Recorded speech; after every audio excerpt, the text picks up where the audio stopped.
Hey guys, welcome to CryoFX. So this video is on cold spark machine safety. This is not an all-inclusive video, and by no means are we legal authorities on this, or are we to be held liable for watching this video. This video is all educational purposes, and we do this out of the good-heartedness of our hearts, if you will, if that's even a phrase, to make sure that you're operating your spark machine safely and effectively, and that you're aware of all the potential dangers that could come into play with these machines. First and foremost, if you're ever activating these machines around anybody, they should be a minimum of 15 feet apart. For the video, I'm going to say 20. Every state legislator or every state has its own rules. I've heard of 10 feet. I've heard of 15 feet. We've been in activities where it's been 15 feet. People need to be far enough away from these spark machines where they are safe. You do not want these sparks coming up and falling down into people's hair, being shot in people's faces. You've seen videos before of people putting their hands over these spark machines. There's other media from other companies out there that shows this. They should not be doing that. I don't know who came up with that. It's just not good, okay? And the reason being, and the methodology behind that, is when these cold spark machines activate and the sparks come out, the sparks are hitting a hard surface. Your hand is a hard surface. A piece of paper is a hard surface. The ceiling is a hard surface. Okay, Chris, we get the point. So now, with that said, you realize that a hard surface will deflect a hard piece of material. Throw a rock at it, it deflects it. Now, if you take your hand, and don't do this, but if you were and you were to grab those sparks, it would burn your hand.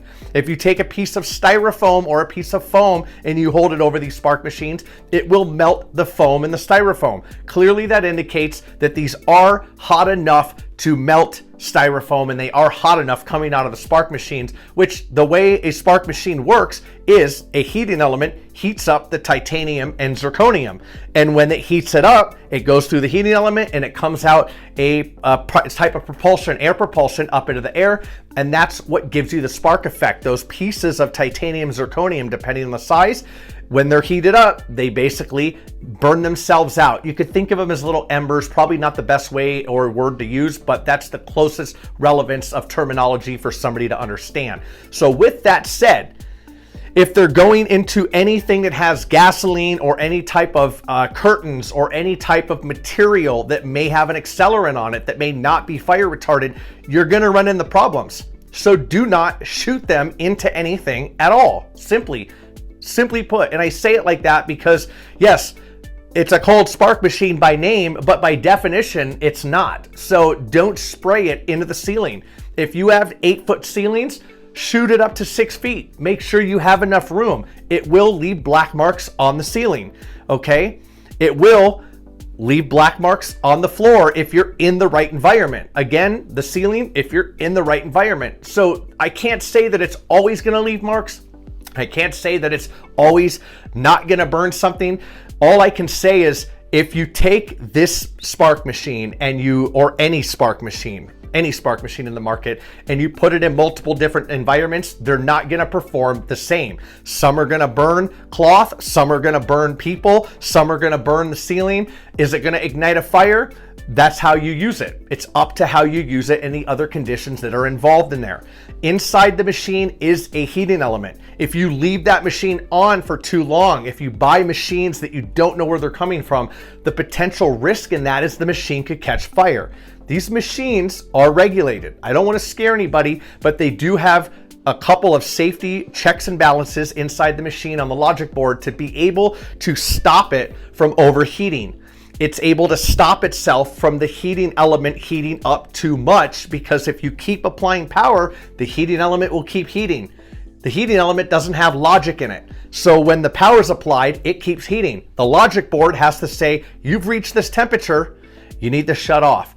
Come back down until you're in the parameters, heat back up again, turn the power on to the heating element and it heats back up. That's what keeps it in those parameters. So with all of that said, you need to be careful.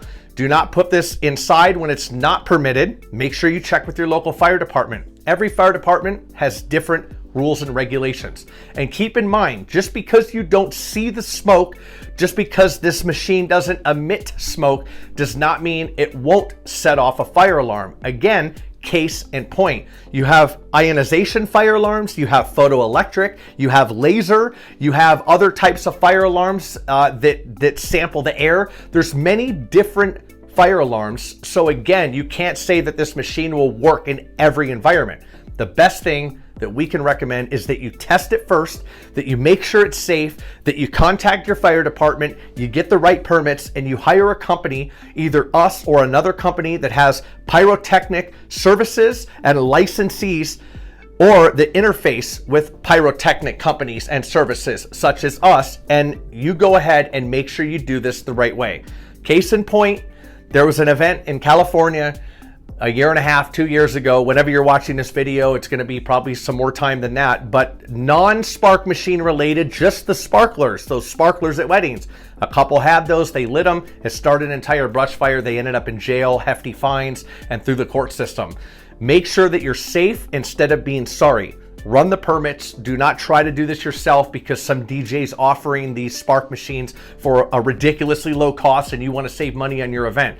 That couple of $100 or $1,000 you may save on your event for hiring somebody that doesn't do it the right way may just cost you $50,000 to $100,000 in jail time because you either burned something down, started a fire, or simply got fined by the fire department, and that's what they'll do. They come up, they write the ticket, and they leave.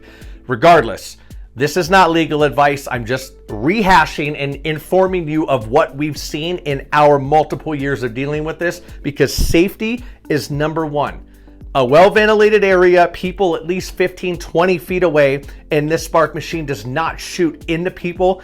You need to have the right power, no liquids around it. These are all the things to be safe. Make sure there's nothing around it, there's something under it to make sure that if any of these sparks do fall, that there is something to protect it. The thing is this, you cannot just trust what you see online, okay? You can't even trust this video that I'm making right now. Again, this is for educational purposes only, but you can be safe and you can regulate yourself instead of being sorry. Be safe, not sorry. This is CryoFX. I think we've beaten a dead horse on this. Any questions, leave a comment below or contact us and we'll be glad to answer these further. CryoFX.com/FAQ for more information on cold spark machines. This is CryoFX again. Thanks for watching, and please be safe with your cold spark machines.